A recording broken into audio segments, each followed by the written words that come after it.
आक्रोश विलास गोरे यांची ग्रामीण कादंबरी प्रकरण 19. आनंदरावच्या घरी आज माणसांची गर्दी झाली होती.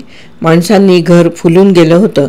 विजयचे आईवडील आपल्या नातेवाईकांना आणि इष्टमित्रांना घेऊन मुलगी पाहण्यासाठी आले होते.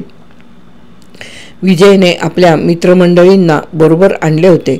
सगळी पाहुणे मंडळी बैठक हॉलमध्ये बसली होती. आनंदरावांनीही आपल्या निवडक मित्रमंडळींना बोलावले होते. स्वयंपाकगृहात फराळाचे पदार्थ तयार होत होते. उन्हाळ्याचे दिवस असल्यामुळे हवेत उष्मा वाढत होता, पण हवामानामुळे जीव नकोसा होत होता. सुरुवातीला लिंबू सरबताने भरलेले ग्लास सर्वांना वाटण्यात आले. नंतर कांदा पोहे झाले. नंतर साजशृंगार करून नटलेली नववधू प्रियंकाचे बैठक हॉलमध्ये आगमन झाले. सर्व मंडळींना नमस्कार करून ती आसनस्थ झाली. सगळ्यांच्या नजरा नववधूकडे लागून राहिल्या. विजयनेही ओझरता दृष्टिक्षेप टाकला आणि नववधूला पाहून घेतले. त्याला प्रथमदर्शनी नववधू प्रियंका सुंदर भासली. प्रियंकाने निळी अंजिऱ्या रंगाची साडी परिधान केली होती. साडीला मॅच होणारा निळ्या रंगाचा ब्लाऊज उठून दिसत होता. मेहंदी लावली होती. लिपस्टिक लावलेले ओठ आणि रंगवलेल्या भुवया मन मोहित करीत होत्या. ब्युटी पार्लरमध्ये प्रक्रिया केलेला भरदार केससंभार मन आकर्षित करीत होता. पायाच्या नखापासून सर्व अवयव सुशोभित करण्यात आले होते. वर वधूंना जवळजवळ पाठ ठेवून त्यावर बसविण्यात आले. वर वधूंनी परस्परांना पाहून घेतले. त्यांच्या चेहऱ्यावरून परस्परांची पसंती जाणवत होती. बैठकीतील एका वयस्कर गृहस्थांनी प्रियंकाला काही सामान्य प्रश्न विचारले. प्रियंकाने सर्व प्रश्नांची समर्पक उत्तरे दिली. अखेरीला सर्व मंडळींना नमस्कार करून प्रियंका बैठक हॉलमधून आतील बाजूस हॉलमध्ये गेली. आनंदरावांनी सर्व मंडळींना आग्रहाने जेवणाची विनंती केली. जेवल्याशिवाय कोणीही जायचे नाही असे निक्षून सांगितले.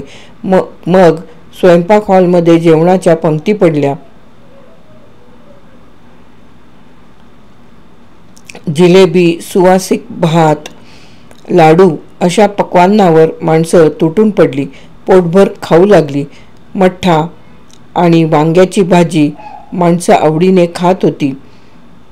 सर्वच पदार्थ रुचकर झाले असल्यामुळे पाहुणे मंडळी आवडीने सर्व पक्वान्नाचा आस्वाद घेत होती. पाहुणे मंडळी जेवून उठल्यावर महिला मंडळी जेवायला बसली. महिला मंडळी हास्यविनोद करीत मनसोक्त जेवली. सगळ्यांची जेवणं झाल्यावर बैठक हॉलमध्ये सर्व मंडळी गप्पागोष्टी करू लागली. गप्पांच्या ओघात आनंदराव म्हणाले, आपणाला साखरपुड्याचा कार्यक्रमही लवकरच घ्यायचा आहे. आता शाळा कॉलेजला उन्हाळ्याच्या सुट्टी लागलेली आहे. या सुट्टीतच साखरपुडा आणि त्यानंतर लग्न सोहळ्याचा विधी झटपट उरकून घ्यायचा माझा मानस आहे.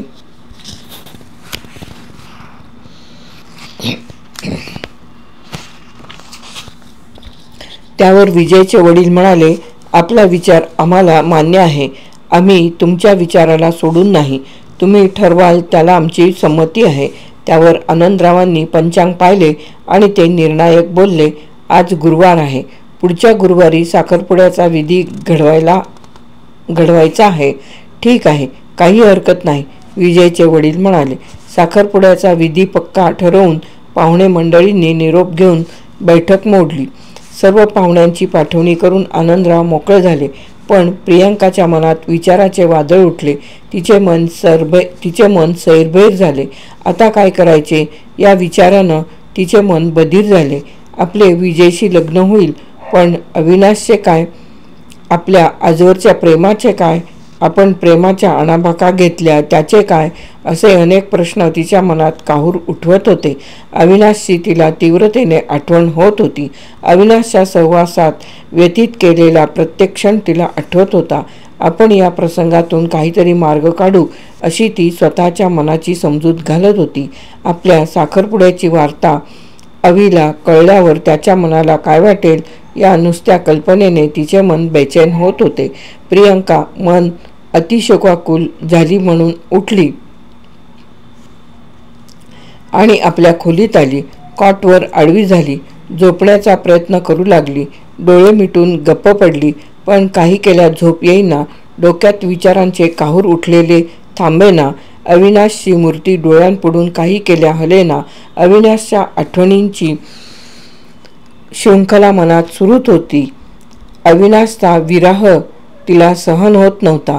कॉलेजात प्रियांकाची अविनाशबरोबर रोज भेट व्हायची. अविनाशच्या सहवासात तिचा सगळा दिवस जायचा.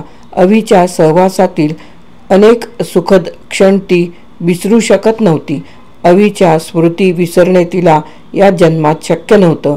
बराच वेळ प्रयत्न करूनही झोप येत नाही म्हणून ती कॉटवरून उठली आणि आपल्या स्टडी रूममध्ये येऊन बसली. पुस्तकाच्या कपाटातून तिने एक कादंबरी काढून घेतली. थोड्याच वेळात ती कादंबरीच्या वाचनात मग्न झाली. हळूहळू मन प्रसन्न झाले. मनातील विचार विरघळत गेले. कादंबरीच्या वाचनाने मन प्रफुल्लित झाले. रात्री 2 वाजेपर्यंत ती कादंबरी वाचनात मग्न होती. रात्री फार उशिरा ती झोपी गेली. प्रकरण 19 येथे समाप्त. आक्रोश. विलास गोरे.